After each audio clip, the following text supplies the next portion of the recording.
Sorry. Hi, ladies and gentlemen. Morinur here.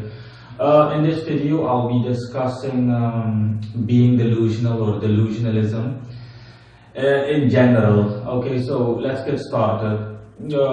Within the occult, a very common side effect, I don't know if it applies to those that are watching, but it is still common based on my knowledge and experience. Within the occult, becoming delusional or being delusional, can be a side effect of one's one's occult work. This simply falls under mental pressure overall that's being exerted upon you. Some people like me have that negative character trait simply by nature. Yes, that's one of my character traits. My occult workings, aside from the fact that they amplify my positive traits, they unfortunately also amplify my negative traits. Delusionalism being one of them, but I'm capable of managing it marvelously well, even if I say so myself. So that's not an issue or a problem. But what I'm going to discuss is how to cope with it as best as possible. But even from a non-occult general perspective, people that are usually delusional are people that are that either have it as a character trait or that are under an immense amount of pressure mentally. And that happens when your life is collapsing all around you, and when your world is literally falling apart, and or you've hit rock bottom either once or multiple times. That is something that I've seen time after time again, especially within customers of mine. Okay, a lot of customers of mine. You can clearly tell that they've come close to losing touch with reality. They're so out of it mentally that they don't know, they can't see clearly whatsoever. And my job, aside from working with spirits on their behalf, is also to give them advice, okay, so that they can see clearly. But this video is just a general video. Again, the ways that you can improve, okay.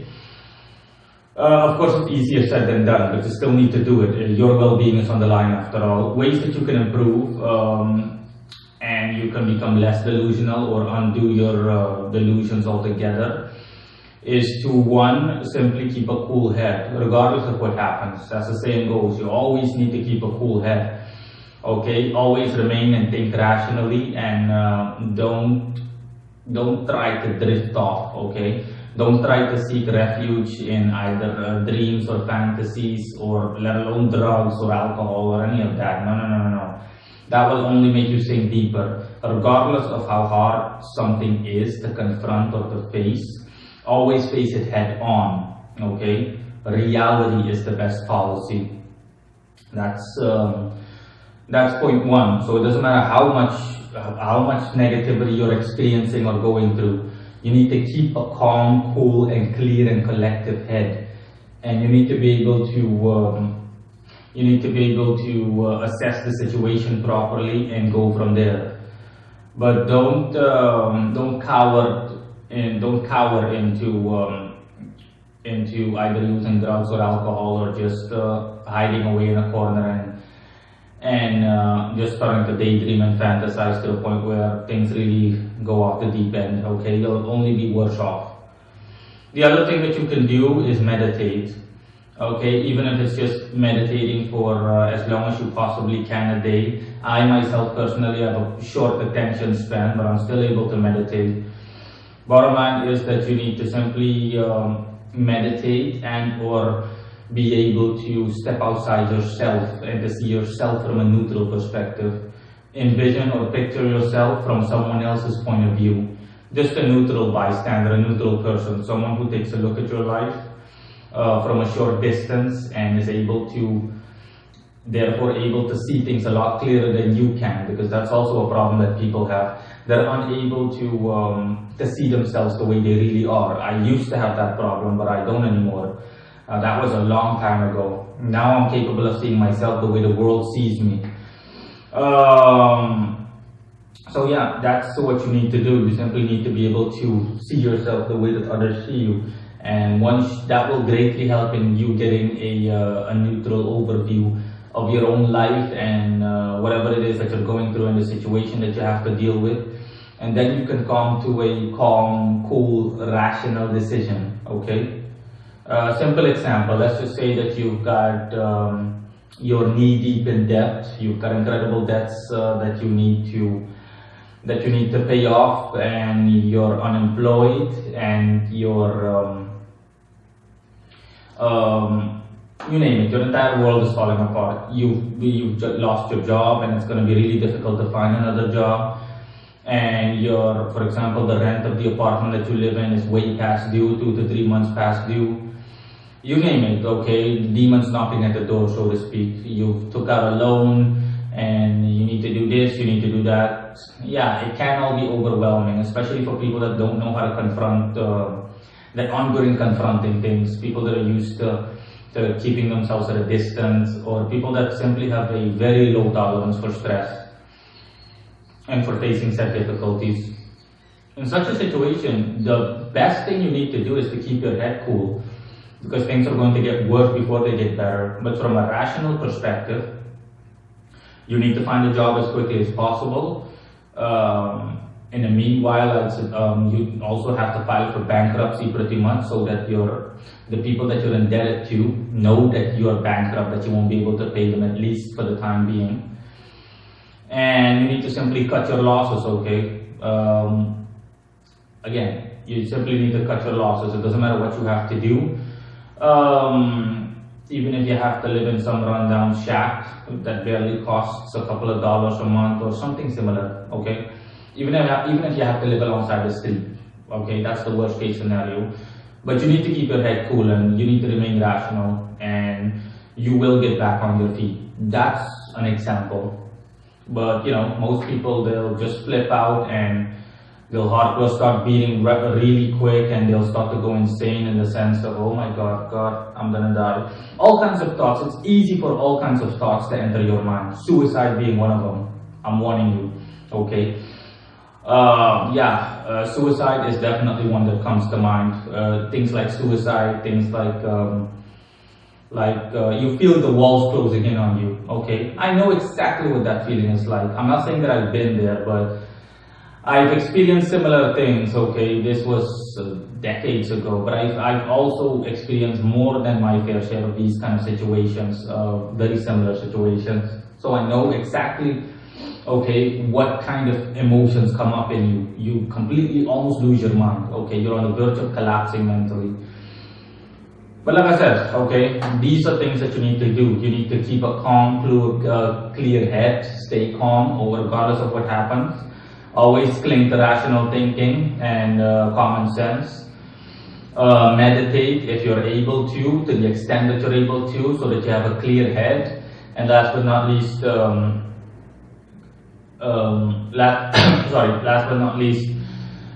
envision yourself from a neutral person's perspective. So envision yourself from a third person's perspective, or a second person's perspective, in reality, since you're the only one in that situation, generally speaking.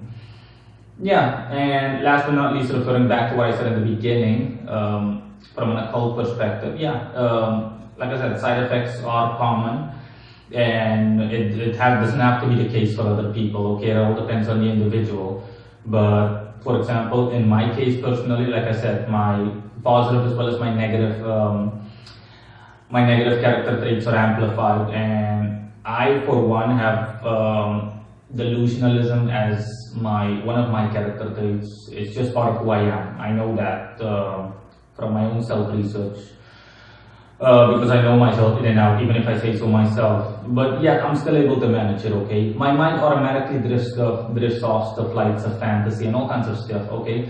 All kinds of nonsense comes into my mind, but how I cope with it, or how I'm able to cope with it, is because I clearly distinguish it from reality, okay? I can clearly file it away, okay? I can clearly go like, hey, that's just a stupid fantasy, don't even pay attention to it.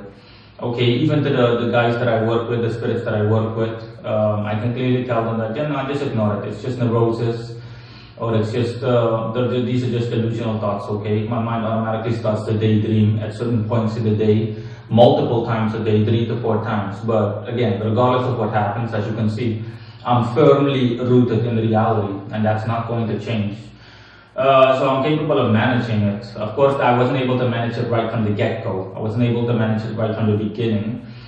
But it, as I grew and become stronger, it automatically happened, okay? So I didn't need to lay special emphasis on it.